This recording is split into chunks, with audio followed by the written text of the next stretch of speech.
Today we are studying about the second unit number 2, that is ecosystem. Before we understand ecosystem, we have to understand the environment. Environment क्या होता है? आप जिस जगह में रह रहे हैं, जहाँ पर आप मौजूद हैं, इसके इर्द गिर्द जितनी भी चीज़ें हैं, चाहे वो ज़िंदा हैं या वो गैर ज़िंदा हैं, all the living things around you are your environment. Okay, आपके इर्द गिर्द जितनी भी ज़िंदा या गैर ज़िंदा चीज़ें मौजूद हैं, वो सब आपका माहौल कहलाती हैं. Humans are not the only living beings on the earth. ज़मीन पर सिर्फ इंसान ही मौजूद नहीं हैं. Plants, animals and other organisms are also found here. यहाँ पर पौधे, जानवर और दूसरे जानवर भी मौजूद हैं. ठीक है.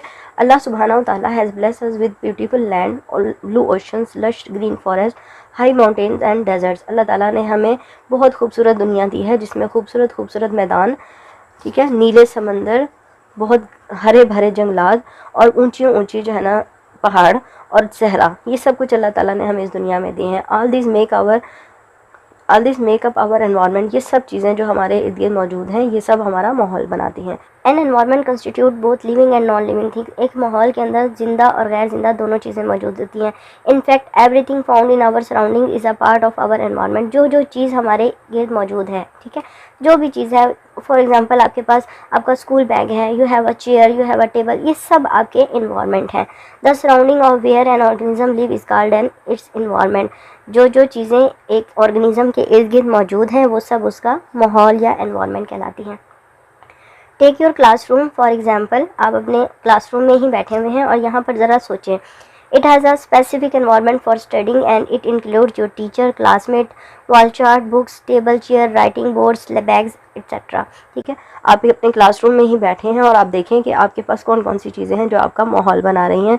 आप यहाँ पर पढ़ रहे हैं, आपके पास आपकी टीचर हैं, आपके क्लासमेट्स हैं, वो जो वॉल है उसके ऊपर चार्ट्स लगे हुए हैं, बुक्स हैं, टेबल्स हैं, चेयर्स हैं, राइटिंग बोर्ड्स हैं, बैग्स हैं, ये सब चीज़ें आपका एनवायरनमेंट है. Now components of an environment. एक एनवायरनमेंट किन किन चीज़ों से मिलकर बना होता है? कौन सी चीज़ें हैं जो मिलकर एक एनवायरनमेंट बनाती हैं? An environment has 2 basic components. किसी भी माहौल के अंदर 2 अहम चीज़ें होती हैं, एक biotic components and abiotic component. Bio mean life, ठीक है. बायोटिक का मतलब क्या होगा? जिंदा जानवर, जिंदा जितनी भी चीज़ें हैं. अभी आपने एग्जांपल ली अपने क्लासरूम की, जिसमें जो टीचर है और जो आपके क्लासमेट्स हैं वो बायोटिक कंपोनेंट्स में शामिल होंगे. ओके, जिंदा चीज़ों में. एंड एबायोटिक कंपोनेंट्स वो होंगे, फॉर एग्जांपल आपकी चेयर, आपकी टेबल, आपकी बुक्स, वॉल चार्ट्स, ये सब चीज़ें जो नॉन लिविंग है वो एबायोटिक कंपोनेंट्स में शामिल होंगे. Humans, animals, plants and micro organisms are the living components of an environment. किसी भी माहौल के अंदर इंसान, जानवर, पौधे और छोटे छोटे जो ऑर्गेनिजम्स हैं वो सब उसका लिविंग कंपोनेंट है. ठीक है, जिंदा हिस्सा जो है वो ये सब चीज़ें होती हैं. They are called the biotic components, और इनको हम क्या कहते हैं? Biotic components. Bio mean life, life mean जिंदा. ठीक है, तो बायोटिक कंपोनेंट्स तमाम जिंदा चीज़ें. Non living components of an environment are called abiotic component. जितने भी गैर जिंदा चीज़ें हैं, चेयर, टेबल, समथिंग एल्स जो जिंदा नहीं है, नॉन लिविंग है, वो सब किस में शामिल होंगी? एबायोटिक कंपोनेंट्स में होंगी. These include soil, water, air, light, temperature, minerals, etc. यानी कि मिट्टी, पानी, हवा, रोशनी, दर्जा हरारत, मिनरल्स, ये सब चीज़ें जो नॉन लिविंग है वो किसी भी एनवायरनमेंट के अंदर एबायोटिक कंपोनेंट्स कहलाती हैं. Abiotic components. Living things depend on abiotic factors to meet their needs. Some of abiotic factors are discussed below. जिंदा जानदारों को अपनी ज़िंदगी को मुकम्मल करने के लिए एबायोटिक फैक्टर्स की ज़रूरत होती है. ठीक है, अगर एबायोटिक फैक्टर्स यानी कि ये गैर जिंदा चीज़ें माहौल में ना हों तो आपके जो जिंदा जानदार हैं वो अपनी ज़रूरतों को पूरा नहीं कर सकते. फॉर एग्जांपल, सबसे पहले वाटर. अगर पानी ना हो तो कोई भी जिंदा जानदार जिंदा नहीं रह सकता. ठीक है, पानी के बगैर कोई भी ज़िंदगी मुमकिन नहीं है. It is the most valuable blessing of Allah on earth. ज़मीन पर अल्लाह की सबसे बड़ी नेमत क्या है? पानी. Without water there would be no life on earth. अगर पानी ना हो तो ज़मीन पर कोई भी ज़िंदगी मुमकिन नहीं होगी. But why is it so? लेकिन ये ऐसा क्यों है? It is because all living things are mainly made up of water. तमाम जो जिंदा जानदार हैं वो पानी से बने हुए हैं. If we talk about our cell, अगर हम सिर्फ अपनी ही बात करें, about 70% of our body is compose of water. हमारी जिस्म का 70% हिस्सा जो है वो पानी से बना हुआ है. So if water is lost from the body it needs to replenish. ठीक है, अगर आपके जिस्म से पानी ख़त्म हो जाए तो आपको इसे पूरा करना ज़रूरी होता है. Water is needed for several other reasons. हमारे जो पानी है वो बहुत सारी और वजह भी हैं जिनके लिए हमें पानी की ज़रूरत होती है. For example, it helps to regulate body temperature. ये हमारे जिस्म के दर्जा हरारत को रेगुलेट करता है, उसको बैलेंस रखता है, उसको बढ़ने नहीं देता. ठीक है. It lubricates our body joints. ये जो हमारी बॉडी के जॉइंट्स हैं जहाँ पर हड्डियाँ एक दूसरे से मिलती हैं, ये उनको लुब्रिकेट करता है। लुब्रिकेट कहता है जिस तरह हम अपने मशीनरी में ऑयल लगाते हैं ना, तो उसकी वजह से हमारी जो मशीन है वो फ्रीक्वेंटली चलना शुरू हो जाती है, आराम से चलती है, ठीक है, मतलब उसमें रगड़ पैदा नहीं होती। तो इसी तरह हमारे जॉइंट्स जब वर्क करते हैं तो वो लुब्रिकेटेड होते हैं, तो उनके अंदर जो है ना वो एक दूसरे से रगड़ नहीं खाते, ठीक है, तो इस वजह से ईजीली वो मूव करते हैं। अगर पानी की कमी हो तो हमारे जो जॉइंट्स हैं उनके अंदर रगड़ पैदा होगी और हमारी हड्डियाँ जल्दी टूट जाएंगी। उसके बाद नेक्स्ट है air. Why the air is important. आप बता सकते हैं एयर क्यों इम्पॉर्टेंट है? क्योंकि हमने सांस लेना है। एयर के अंदर ऑक्सीजन और कार्बन डाइऑक्साइड मौजूद है। जब आप सांस लेंगे तो आप ऑक्सीजन को जिस्म के अंदर लेके जाएंगे, जब पौधे सांस लेंगे तो वो कार्बन डाइऑक्साइड को अंदर लेके जाएंगे। लेकिन अगर ये एयर ही ना हो तो आप सांस नहीं ले सकते, ठीक है। All living thing need air to survive. तमाम जिंदा जानदारों को ज़िंदा रहने के लिए हवा की ज़रूरत होती है। Air is a mixture of gases, it contains oxygen and other gases. इसके अंदर जो है ना ये बहुत सारी गैसों का मजमुआ है। इसमें कौन कौन सी गैसेस हैं? ऑक्सीजन है और दूसरी गैसेस हैं। Trees takes in carbon dioxide and release oxygen into air. जो दरख्त हैं वो कार्बन डाइऑक्साइड को अंदर लेके जाते हैं और ऑक्सीजन को सांस के ज़रिए बाहर निकालते हैं। Land animals gate oxygen from the air and in return they release carbon dioxide which is use by the plants for their survival. जो ज़मीन पर जितने भी जानवर हैं वो ऑक्सीजन को लेके जाते हैं अपने जिस्म के अंदर सांस के ज़रिए और फिर बदले में वो कार्बन डाइऑक्साइड को बाहर निकाल देते हैं। इस कार्बन डाइऑक्साइड को दोबारा पौधों ने इस्तेमाल करना है और फिर इन्होंने ऑक्सीजन बनाने नहीं है। तो इस तरह एक निज़ाम चलता है। तीसरा एबायोटिक फैक्टर है light. What is a light? सूरज से आने वाली रोशनी। लाइट है source of energy for living things. Light सिर्फ ये नहीं कि हमें सिर्फ रोशनी दे रही है, ये असल में इस ज़मीन पर जो एनर्जी है, जो गर्माइश है, उसका ज़रिया है। Plants need light to prepare food. जो पौधे हैं वो लाइट की मौजूदगी में अपनी खुराक बनाते हैं। And provide this food for many other animals. और फिर ये जो खुराक पौधों ने बनाई है इसको दूसरे बहुत सारे जानवरों ने भी इस्तेमाल करना है। The next one is temperature. Temperature अगर मेंटेन ना हो, ठीक है, अगर दर्जा हरारत बहुत ज़्यादा सर्द हो या बहुत ज़्यादा गर्म हो तो बॉडी जो है किसी भी जानदार की वो मर जाती है। Temperature is an important abiotic factor.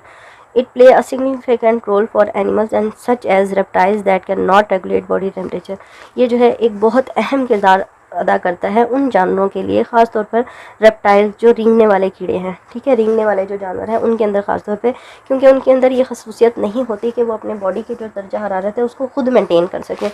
यानी अगर वो ठंडी जगह पर मौजूद हैं तो वो बहुत ज़्यादा एक्सट्रीमली ठंडे हो जाएंगे, कोल्ड हो जाएंगे।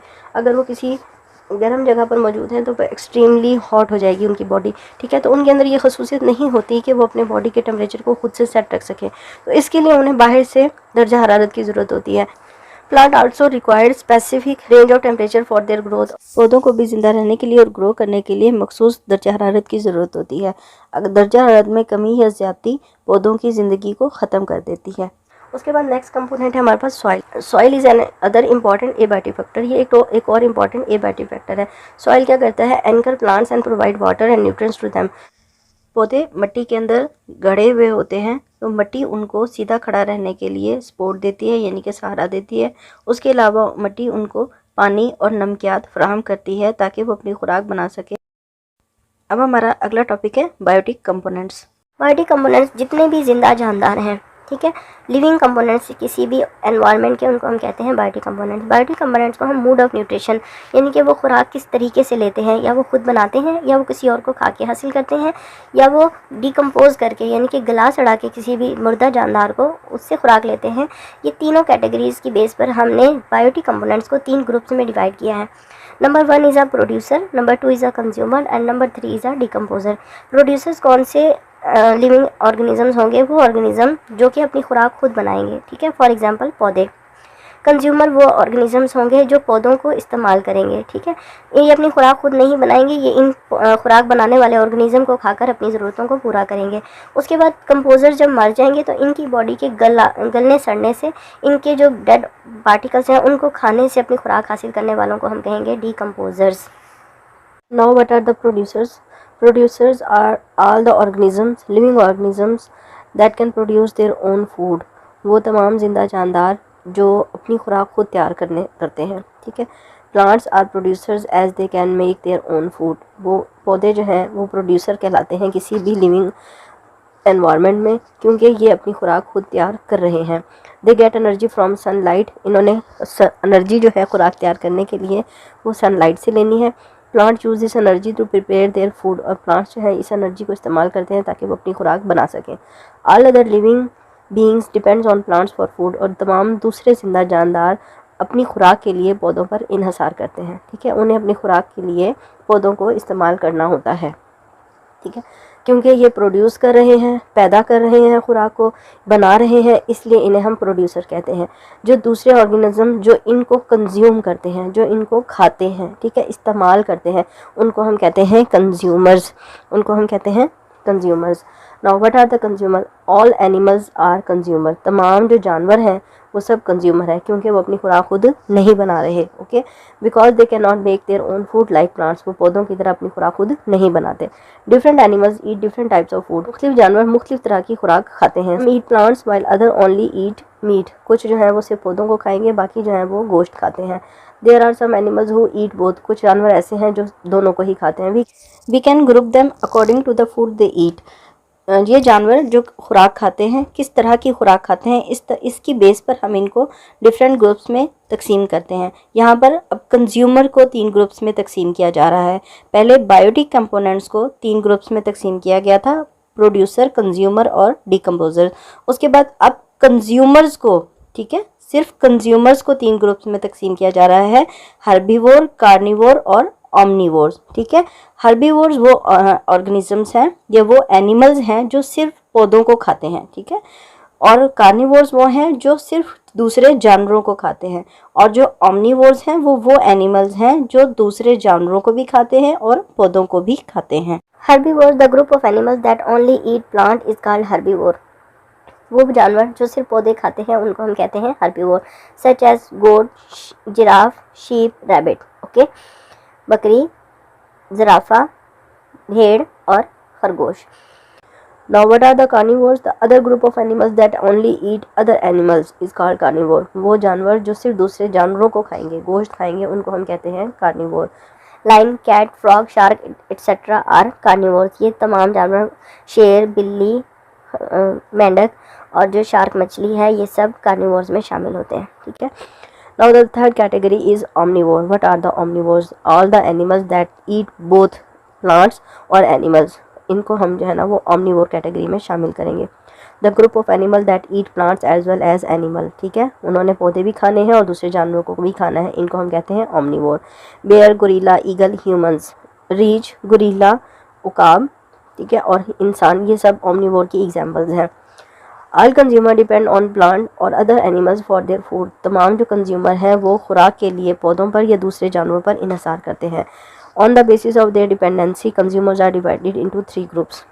एक कंज्यूमर किस तरह की खुराक खाता है?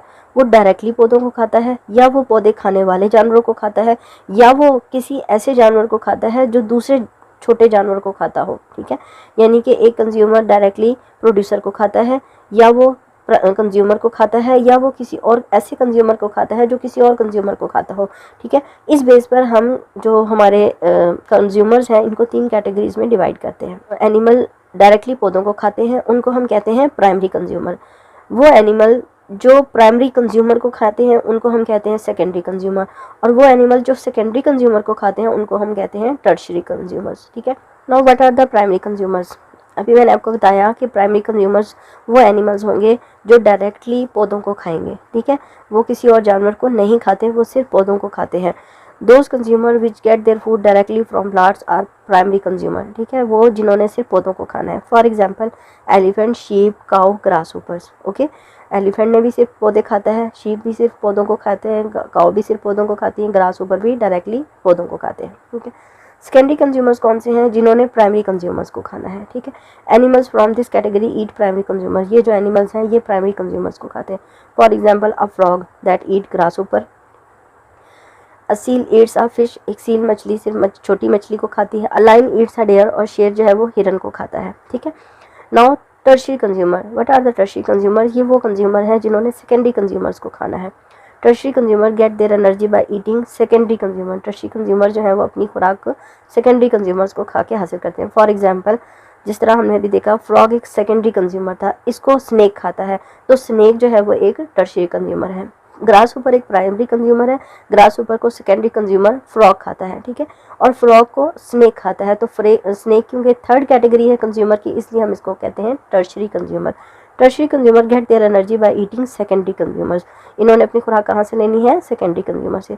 For example a shark eat a seal, a snake eats a frog etcetera. एक मिसाल के तौर पर शार्क जो है वो सील मछली को खाती है, और सील मछली ने किसे खाया था? स्मॉल फिश को, ठीक है। इसी तरह स्नेक जो है वो फ्रॉग को खाता है, और फ्रॉग ने किसको खाया था? ग्रास ऊपर को। Okay, now the third category of biotic components. Biotic component में हमने अभी देखा प्रोड्यूसर, कंज्यूमर, और फिर अब हम पढ़ेंगे डिकम्पोजर्स, ठीक है।